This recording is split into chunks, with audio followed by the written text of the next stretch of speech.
What if the most powerful force in your life was not your intelligence, not your skills, not even your drive, but your emotions? What if I told you that every fortune ever built, every revolution ever sparked, every great destiny ever fulfilled was carved through the fires of emotion, not in the absence of it? We live in a world that praises logic, celebrates reason, elevates data and strategy. But behind every logical decision lies an emotional driver. Behind every act of courage is a heart pounding in fear and choosing to move anyway. Behind every empire is a soul that refused to let anger, heartbreak, rejection, or pain dictate the end of their story. So, let me ask you this. Are you mastering your emotions, or are your emotions mastering you? Because this world will not pause for your healing. It will not slow down so you can catch your breath. And if you don't learn to navigate your emotional storms with strength and grace, you will drown in waters you were born to walk on. Emotional mastery is not detachment. It's not coldness. It's not pretending to be above it all. It is the sacred ability to feel everything without becoming enslaved to any of it. It is understanding that emotion is energy, and energy, when directed with intention, can build worlds. You think Edison didn't feel despair when he failed thousands of times? You think Lincoln didn't weep when the weight of war threatened to break his soul? You think Oprah didn't carry the scars of rejection, abuse, and ridicule? They felt it all and still moved forward, because the secret to emotional mastery is not suppression, it's transmutation. It's turning rage into fuel, turning heartbreak into depth, turning rejection into redirection. It's looking pain in the face and saying, you're not my prison, you're my teacher. You were never meant to be ruled by fleeting feelings. You were meant to ride them, to wield them, to channel them like a warrior with fire in your chest. This is where it begins, with a decision to stop being a slave to how you feel and start becoming a leader who feels deeply and still chooses wisely. Emotions are not weaknesses, they are signposts. Fear isn't the enemy, it's a compass. Anger isn't evil, it's a signal. Sadness isn't failure, it's sacred. But too many people, too many powerful people collapse beneath the weight of what they feel instead of rising to understand it. And here's the harsh truth. The world will not wait for you to feel ready. The moment will not ask if your emotions are in alignment. Life will demand your best even when you feel your worst. So you must learn the art of emotional alchemy. The ability to feel chaos and choose calm, to feel triggered and choose wisdom, to feel fear and still step forward into purpose. That's what separates the ordinary from the exceptional. Not perfection, not lack of emotion, but mastery of it. Because mindset alone is not enough.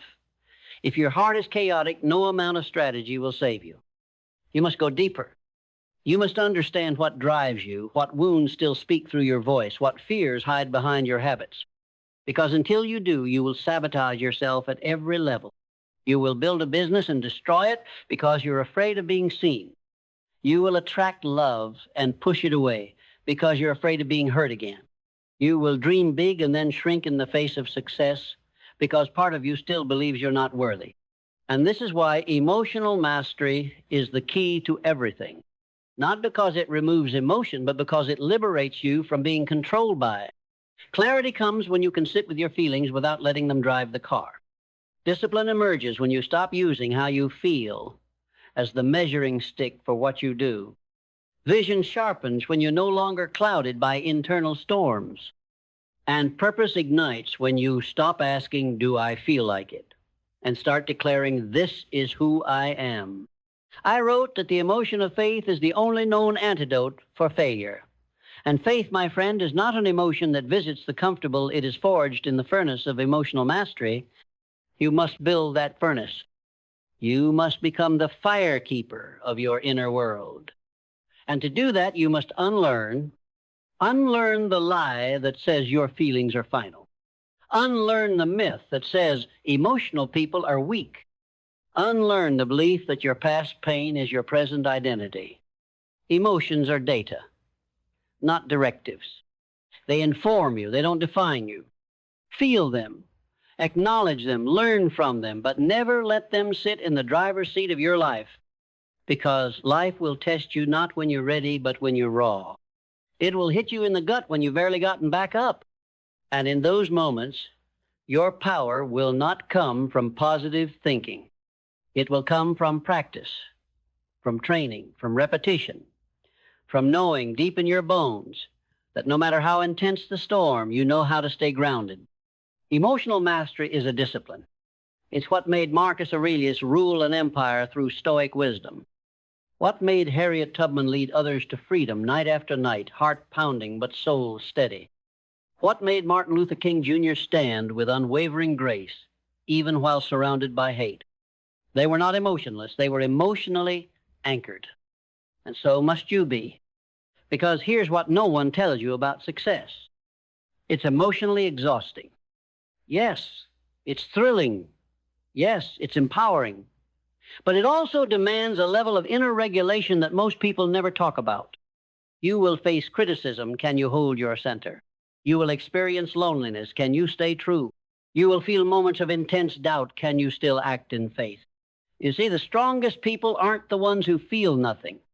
They are the ones who feel everything and are still governed by conviction, not chaos. The greats, the true greats, were not the ones who had no emotion. They were the ones who mastered it like an art form. Like Da Vinci mastered canvas. Like Mozart mastered notes. Like Bruce Lee mastered movement. Your life, your destiny depends on this mastery. Because emotional strength is not optional if you're going to lead, build, rise, and create something that changes the world. It is the foundation, and it starts with ownership. You must stop blaming the world for how you feel. You must stop giving away your peace to people who never earned that kind of power over you. You must stop waiting for life to be easier before you learn to be stronger. You must stop rehearsing the pain and start rewriting the narrative. Because the emotion you feed grows. Feed resentment, and it becomes rage. Feed fear, and it becomes paralysis. Feed grief, and it becomes your identity. But feed gratitude, and it becomes your lens. Feed hope, and it becomes your compass. Feed courage, and it becomes your way of life. You were never meant to be stuck in the same cycles of reaction, regret, and retreat. You were born with a fire inside, not to burn out, but to burn through. Burn through the noise, burn through the conditioning, burn through the emotional clutter that keeps you small. This fire, your emotional mastery, is not a gift you're given. It is a muscle you build. And the gym, it's every single moment you want to quit but don't. Every breath you take instead of exploding in anger. Every time you hold the tension, feel the fear, and still choose the higher path. That is mastery. Not perfection, not suppression, but choosing power over reaction again and again and again. Because the person who controls their emotional state controls their destiny. Most people walk through life as emotional reactors. Someone says something wrong, they explode. Something doesn't go their way, they spiral. They don't run their lives. Their feelings do. And here's the brutal truth. If your emotions can be manipulated, then you can be manipulated.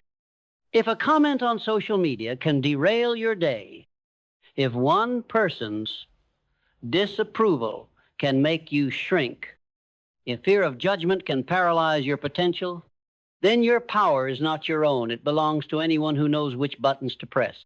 This is why emotional mastery is not just a personal victory. It is a form of spiritual self-defense. Because in a world addicted to outrage, seduced by comparison, and drenched in anxiety, the person who can remain steady becomes a giant. We don't talk about this enough, but the greatest war you will ever fight is internal. Not the war against others. Not the war for approval, money, or success. The war between who you were trained to be and who you were born to be. And that battlefield is emotional. That's why clarity is your weapon. Clarity about who you are. Clarity about what you stand for. Clarity about what you will no longer tolerate, not just from others, but from yourself. Because clarity cuts through chaos. When you're clear, Emotions can rise, but they do not steer. When you're clear, rejection doesn't redefine you. It refines you. When you're clear, failure isn't your end. It's your edge. But clarity demands honesty, brutal honesty. You cannot master what you refuse to confront. You cannot outgrow what you're too afraid to name. So what wounds are still dictating your decisions? What stories are you still carrying? From childhood, heartbreak, betrayal.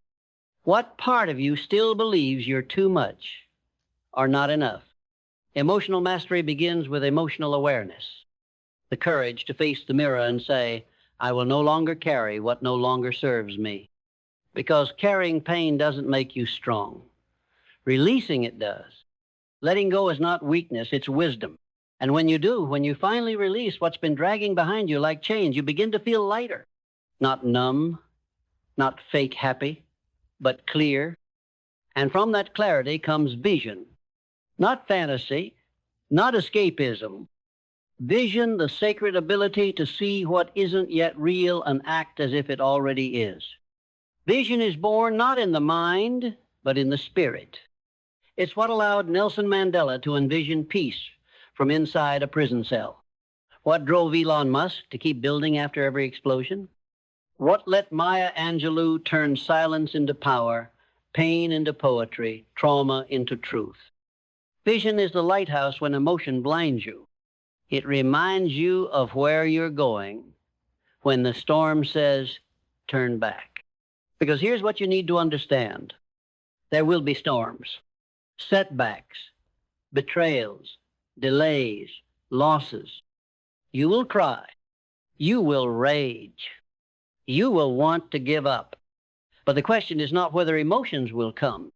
They will. The question is, will you collapse or convert? Will you let the wave drown you or surf it to a higher shore? The masters don't avoid emotion. They train for it. They prepare themselves the way a warrior sharpens a blade, not hoping for peace, but ready for the fight. And the training ground is daily. Every moment you choose discipline over distraction. Every time you choose action over avoidance. Every morning you wake up and recommit even when the feeling isn't there. Discipline is the hinge where emotional mastery swings into motion. Because if you only show up when it's easy, you're not building a life. You're building a trap. Discipline says, I feel overwhelmed, but I move anyway. I feel afraid, but I speak anyway. I feel broken, but I build anyway. And through that discipline, action is born. And let me tell you, action is sacred. Not the kind of action you take to impress others. Not performative hustle, but aligned action. Rooted in values, anchored in vision, fueled by mastery. Because the universe does not respond to hesitation. It responds to boldness. You can pray, you can journal, you can meditate for clarity, but until your feet move, your world won't. This is where most people get stuck. They wait until the fear is gone.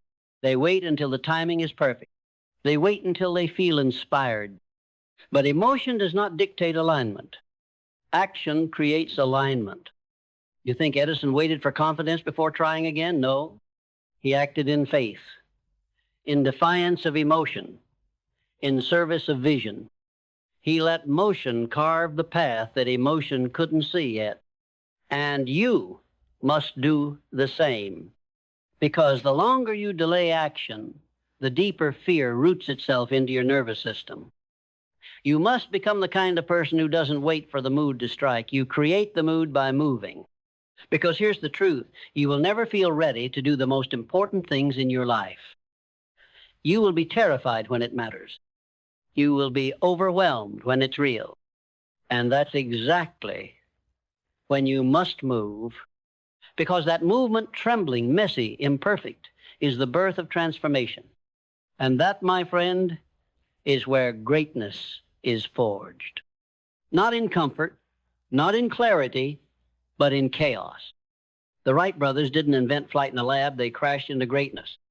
They failed, they bled, they burned, until one day they flew. And why? Because they refuse to let emotion stop motion. That is the code of mastery. Feel the fear and move anyway. Feel the anger and speak with wisdom anyway. Feel the grief and rise anyway. Because you are not a prisoner of your emotional state. You are the shaper of it.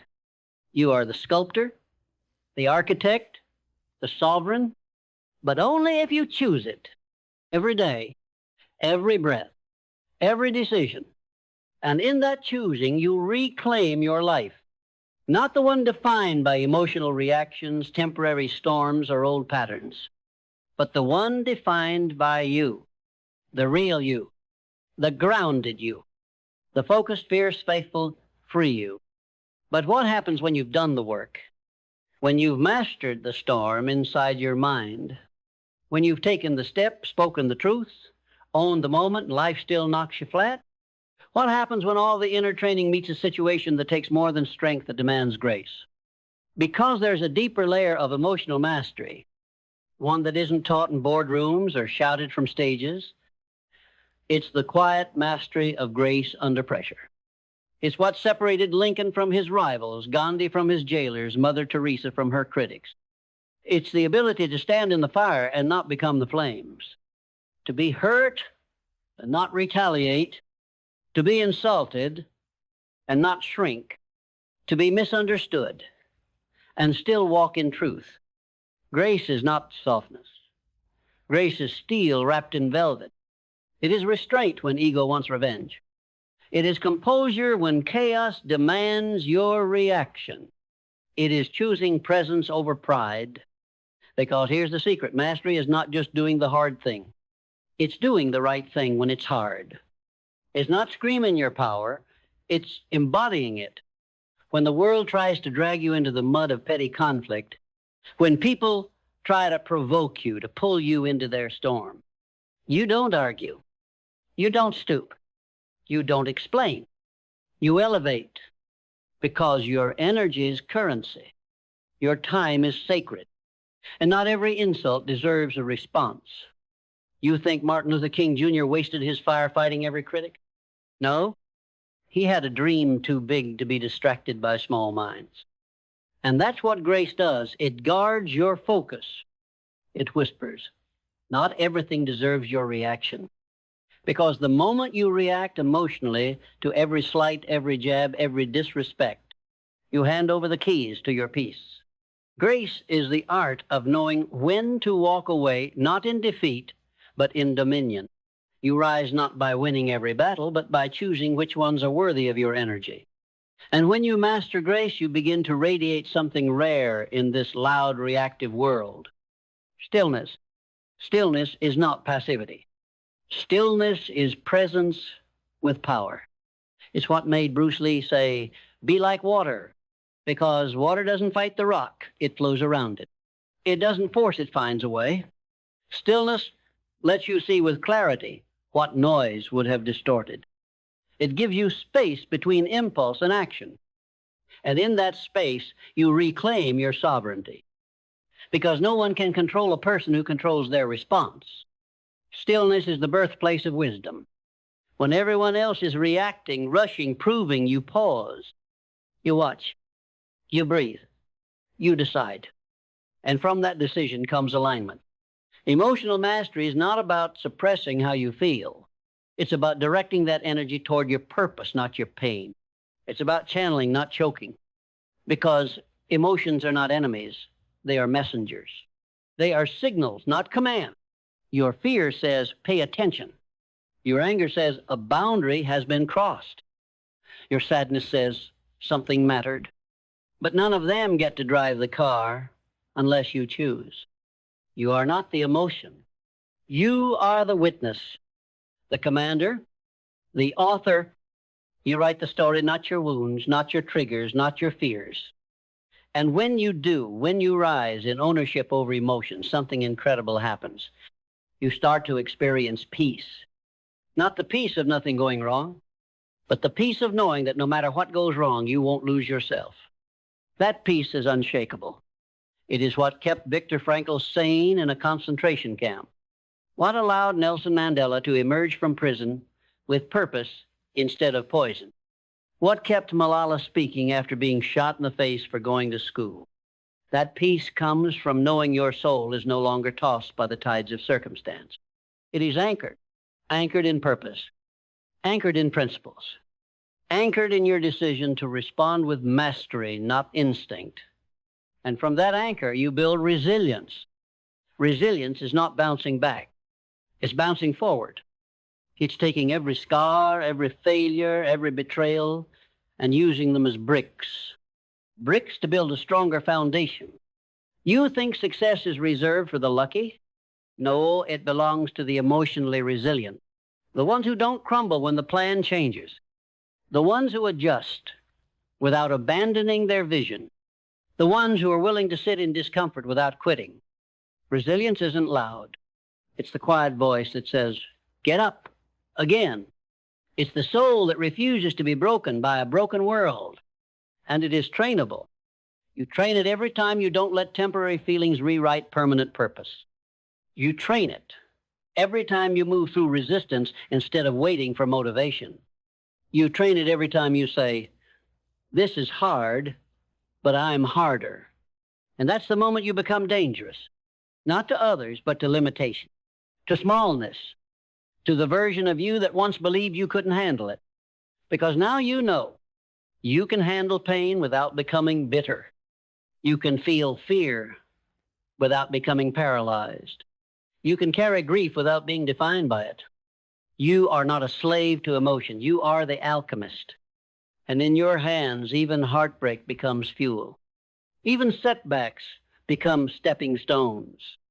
Even silence becomes sacred space for rebirth. This is what the greats understood.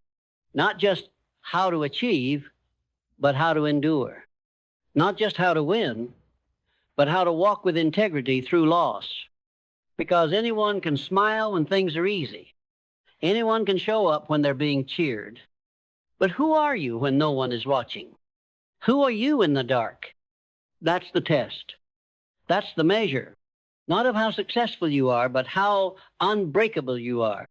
And emotional mastery? It's the forge where that kind of human is made. In stillness, in suffering, in solitude, and ultimately in sovereignty.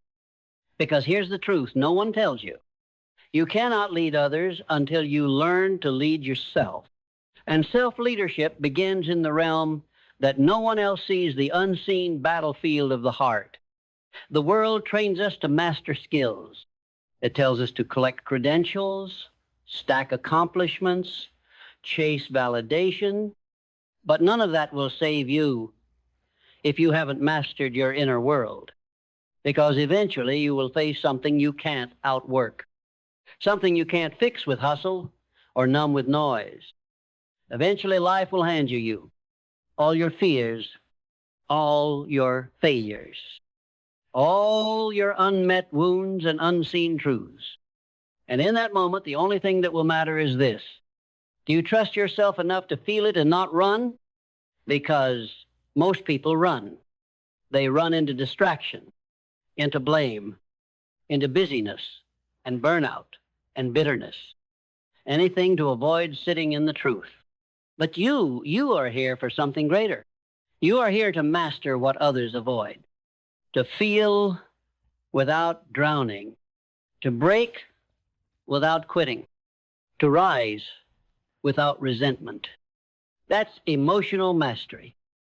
It's not about avoiding the fall. It's about how you rise from it. It's what separated those who survived history from those who shaped it. Think of Harriet Tubman. She didn't have comfort. She didn't have safety. What she had was clarity, and knowing deep in her bones that freedom was non-negotiable, that purpose was more powerful than fear, and that clarity carved a path through darkness, not just for her, but for generations. You must develop that kind of clarity, clarity that cuts through confusion like a sword, clarity that doesn't beg for permission, clarity that says, I know who I am, I know what I stand for, and I refuse to shrink for anyone. Because When emotions run high, clarity is your compass. It's what anchors your decisions when doubt storms the mind. And make no mistake, doubt will come. Doubt is the shadow that follows belief. It creeps in when the results are slow, when the applause fades, when the voices of critics get louder than your own. But that's the moment you must remember. Doubt is a liar. It borrows the voice of logic to kill your momentum.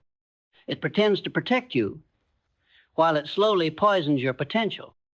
You don't reason with doubt. You don't wait for it to leave. You move with it. You take action anyway. You speak anyway. You build anyway. And that's how belief is born, not in comfort, but in confrontation. Every time you act in the presence of fear, belief gains ground. And belief, real belief, is not fragile. It is a force. It is what lifted planes off the ground before flight was proven. It is what painted futures in the minds of slaves who had never tasted freedom. It is what turned a dropout named Steve Jobs into a man who bent the world to his vision. Belief is not passive. It is an engine. But that engine needs direction. And that direction is called vision. Vision is not about 5-year plans or Pinterest boards. It is the soul's declaration of who you are becoming. It is the fire that burns in the hearts of people who have seen the future and refuse to settle for the present. When vision becomes clear, mediocrity becomes painful. Comfort becomes a cage, and the opinions of others, irrelevant. Because you're no longer living for validation, you're living for legacy. And vision gives you something that most people never taste: powerful obsession. The kind of obsession that gets you up at 5 a.m. when no one's watching. That makes you say no to short-term pleasure because long-term purpose is too sacred. That makes you dangerous not to people, but to excuses. Because vision without discipline is just a dream. But vision with discipline, that's destiny. And let's talk about discipline. Not the punishment kind, the devotion kind. Discipline is what you do when motivation disappears. It's what kept Da Vinci sketching anatomy by candlelight. It's what kept Kobe shooting free throws long after the gym emptied out. It's what built empires from scraps, carved freedom from chains, wrote symphonies in the face of war. Discipline is sacred. It says, I love this mission enough to suffer for it. I love this future enough to sacrifice for it. Discipline is not rigid, it's reverent. It honors what you claim you want with action. And when it's hard, when it's boring, when it feels like no one cares, that's when discipline becomes holy. Because most people quit in the quiet. They stop when no one's clapping. They confuse slow results with failure. But discipline knows better. Discipline whispers, keep going. It's working, even if you can't see it yet. Discipline keeps the flame alive when motivation would have let it die. And that flame, it needs one more ingredient to ignite fully: action. Because no matter how many books you read, no matter how inspired you feel, no matter how deep your meditations go, nothing changes until you move. Action is the bridge between who you are and who you're becoming. It is the sacred ritual of saying, I will not be a prisoner to potential. You can journal about your dreams. You can pray, visualize, hope, and plan. But the universe doesn't respond to wishes. It responds to motion. Every single great life you admire, it wasn't built in theory. It was built in action. Messy action. Imperfect action. Uncomfortable, unsure, unglamorous, unapplauded action. You think Thomas Edison waited until everything was perfect? No, he failed 10,000 times. And every single time, he moved forward. Because movement is sacred. Movement creates momentum. Momentum builds belief. And belief changes everything. But there's one more force that must guide your action, or else it all becomes hollow. Gratitude. Not gratitude as a nice idea, but gratitude as a weapon against despair, a weapon against comparison, a weapon against the voice that says, you don't have enough, you're not enough, you'll never be enough. Gratitude says, look again, you already have more than most ever dreamed. It doesn't mean settle. It doesn't mean stay small. It means build from abundance. Because gratitude is the soil where greatness grows. Without it, ambition becomes greed. With it, ambition becomes divine. And if you want to master your emotions, you must first master the way you see them. Stop treating sadness like failure. Stop treating anger like a flaw. Stop treating vulnerability like weakness. These are not enemies. They are messengers. They arrive not to break you, but to build you, to teach you what still hurts, to reveal where you're still healing, to strip away the masks until what's left is real. True strength is not the absence of emotion. It is the integration of it. It's looking your fear in the eye and saying, I see you, but I no longer obey you. It's feeling the grief and still showing up. Feeling the rage and choosing to channel, not destroy. Feeling the shame and still deciding, I am worthy of love, especially now, because emotional mastery isn't cold. It's not robotic. It's fierce compassion. It's what made Nelson Mandela walk out of prison with forgiveness instead of revenge. It's what made Viktor Frankl survive the camps with dignity and write about meaning. It's what made Maya Angelou rise from trauma to triumph, wielding words like swords of light. This is what you're capable of. You are not too broken. You are not too late. You are not too sensitive or too far behind. You are becoming. Every scar is proof. You felt and kept going. Every tear is proof. Your heart stayed soft, even in the fire. Every breakdown is proof. You were brave enough to face yourself. And that is a miracle. But don't let it stop there. You are not just here to survive your emotions. You are here to rise with them, to lead with them, to transmute them into something that serves the world. Because the world does not need more perfection. It needs more people who are real. People who have sat in the storm and made peace with the thunder. People who can walk into any room, any battle, any challenge with their soul intact. You must own your emotions, or they will own you. If you avoid them, they'll hide in your relationships. If you suppress them, they'll erupt in your health. If you deny them, they'll sabotage your decisions. But when you meet them with grace and listen with strength, they become your superpower. Because emotional mastery is not about suppression. It is about sovereignty. It is becoming the kind of person who walks through chaos with calm, who faces criticism with clarity, who answers conflict with truth instead of ego. This is the difference between those who react to life and those who redefine it. You want peace? Own your emotional state. You want power? Own your inner narrative. You want transformation? Start with the emotions you've been running from. Because the longer you delay, the more your past writes your future.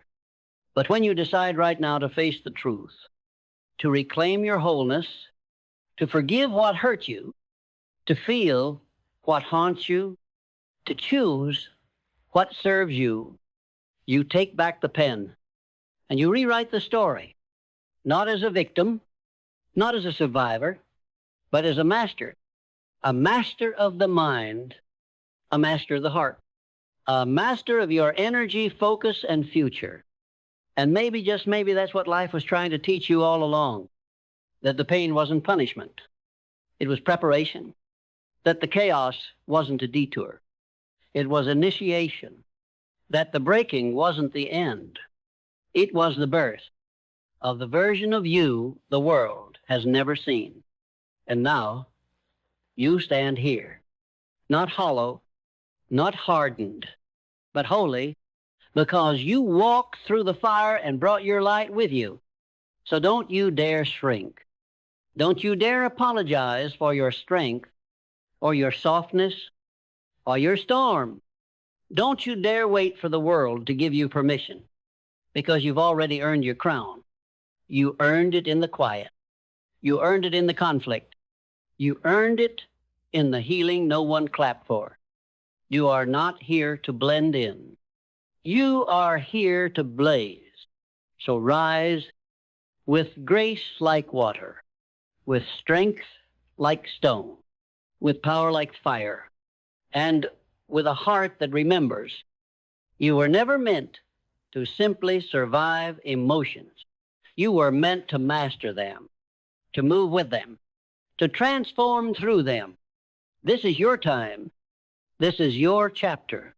This is your rise. The world needs your fire, so light it and let it burn.